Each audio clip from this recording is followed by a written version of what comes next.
I absolutely think we should honor our ancestors, our grandparents, our parents, not because they were perfect, not because they always loved correctly, and not because they never hurt us. We should honor them because they carried something. They walked through fires that we no longer have to walk through in the same way. For a long time, I had a lot of judgment for my dad. I thought I was more aware than him, more emotionally evolved, and more spiritually conscious. I looked at parts of his life and thought, well, I would never do that. And then one day, something in me cracked open, and I realized he may have suffered through certain things so I could see farther than he could. It gave me a better view.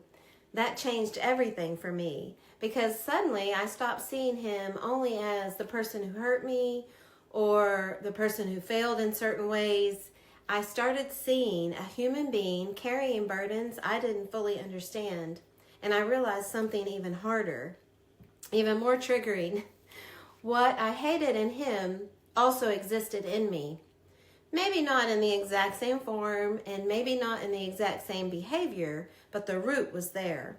The fear, the ego, the wounds, the unconsciousness, the acting from the ego perspective. And suddenly I understood why Jesus, Yeshua, said, "He who is without sin, can cast the first stone." Because eventually, if you sit honestly with yourself long enough, you realize every human being is capable of becoming what they hate under enough pain, fear, conditioning, or survival. And that realization humbles you, not into weakness, into compassion. And compassion doesn't mean pretending harmful things were okay. Sometimes things hurt deeply. Some things leave scars. But when you begin waking up spiritually, you start realizing something even stranger. Pain moves through generations. Fear moves through generations. And so does shame. But so does courage. And wisdom moves through generations as well, like a flow. Breakthroughs happen within generations all the time. Chain breakers. Every generation pushes the next one upward somehow. Even imperfectly, even messily, even through suffering.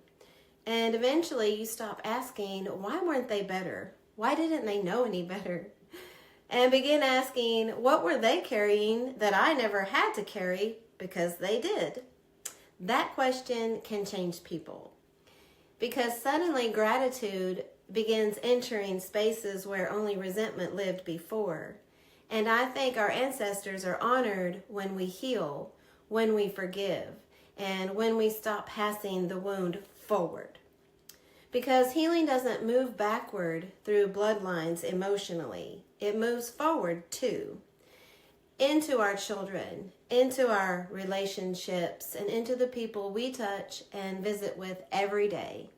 And maybe enlightenment is not becoming better than the people who came before us. It's finally understanding them. It's realizing that they were human too. And thank goodness they went through it so that I don't have to.